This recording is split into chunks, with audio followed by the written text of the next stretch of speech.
Well, here we are again. We are under a mask mandate, and so we do ask if you're coming to service this Sunday to wear a mask throughout your experience here at Stetson Baptist Church. Just for the purpose of this video, I am going to take this mask off so that you can see my face and so we can communicate a little more clearly.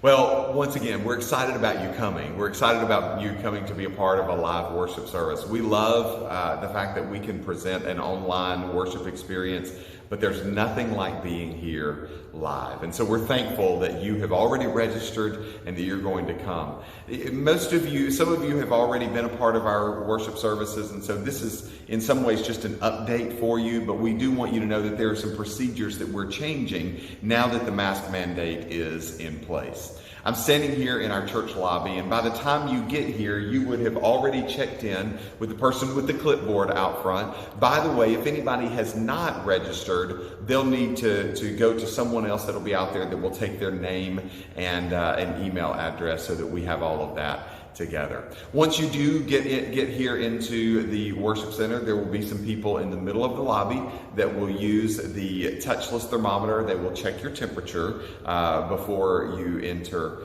the worship center. There's also hand sanitizing stations, and so feel free to utilize those as well. Now we're going to make our way into the worship center.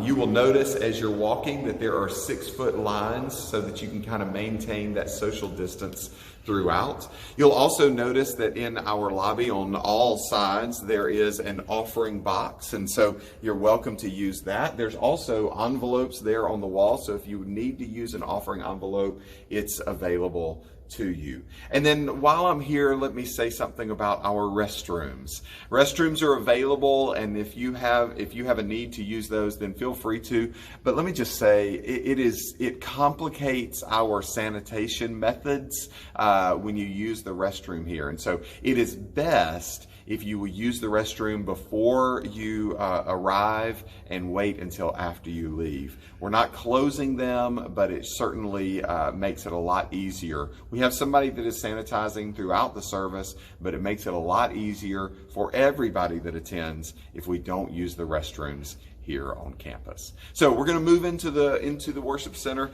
Again, for those of you that have attended before, you would know that when you get to this point, the doors of the worship center, you would stand and you would wait for someone to call you forward. We're changing that now. We're going to allow you to choose where you sit in the worship center. You can choose any of the non-blocked off rows. So basically what we've done is we've blocked off every other row throughout our worship center. That blocking off every other row will mean that to the front of you and to the back of you, no one is any closer than 6 feet. But we're going to ask you to choose your seat, and to choose your seat in a specific way. We ask you to choose your seat in one of the available rows. We ask you to not gather in groups of more than 10 people. That's a CDC guideline and also a guideline that was offered by our state government. And then we also ask that you maintain an overemphasized distance of 6 feet from your group and the group next to you. So as you'll see right here, we have that back row blocked off. We have the next row blocked off. So this is a row that I can sit in. You'll also see that the blue taped X's are all over the pews that we don't want you to sit in. You'll see that there's already a group that is there. Lydia and Will Gwartney are our demonstrators today. By the way, they're demonstrating 2 things. First of all, they're demonstrating a group that has already been seated. You'll notice that they're seated close to the middle of the pew. That means that there's still plenty of room for me to sit here on the end. Imagine if they were sitting on the end and I had to somehow try to get past them. So if you're first in a row, sit closer to the middle. That will just make it easier for other people to find a seat.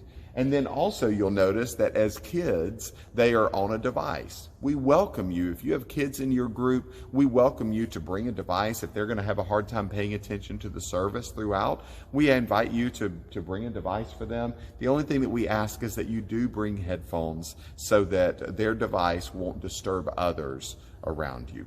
Well, I can be seated now. And so it's really simple. I see where they're seated, and I just kind of say, well, you know, this is this is around 6 feet. Now, if you have a hard time estimating what 6 feet are, remember that there are tiles that are on the floor in every one of our seating areas. Each one of those tiles is 1 foot square. And so you can simply count the tiles. I would encourage you to not count 6, but maybe to count 8 or maybe even 10 from the person that is going to be closest to the group next to you. So it's actually really, really simple. You get to choose where you sit. We're maintaining social distance in front and back by the taped off rows, and side to side by you overestimating and overemphasizing that 6 foot distance. Again, they're playing games. Again, I'm in my seat, and so I'm going to have my mask on. I'm going to keep it on throughout the service. I'm not going to remove it at all. I'm going to wear it properly, which means that it's covering my nose and my mouth. This is not wearing a mask, and this is certainly not wearing a mask. So we're going to have it all the way over our nose and our mouth. We're gonna have our mask on throughout the service, and we're going to enjoy worshiping together.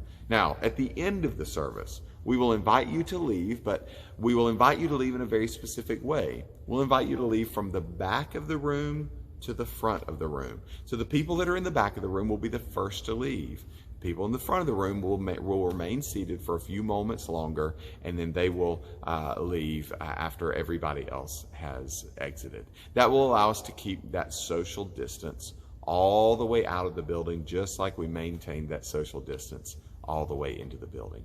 My friends, I'm so thankful that you're going to come and be a part of our worship service this Sunday. And I hope that this is a wonderful experience. It is a great time for us to be able to gather, to be able to celebrate all that the Lord is doing. Even in these difficult times, we are grateful that as a church, we can come together and worship. And I'm glad that you're going to be a part of that this Sunday. If you have any questions, if there's anything here that you've been a little confused about, feel free to reach out to us. You can email me at dan@stetson.church, or you can email our entire staff by emailing info@stetson.church. That email is forwarded to all of our staff, and we will get you an answer very, very quickly to any questions that you might have. Again, we're glad that you're going to be a part of our worship service. We can't wait to see you on Sunday. God is going to speak to us in a powerful way, as he always does, and we can't wait to see you. God bless you, and we'll see you Sunday.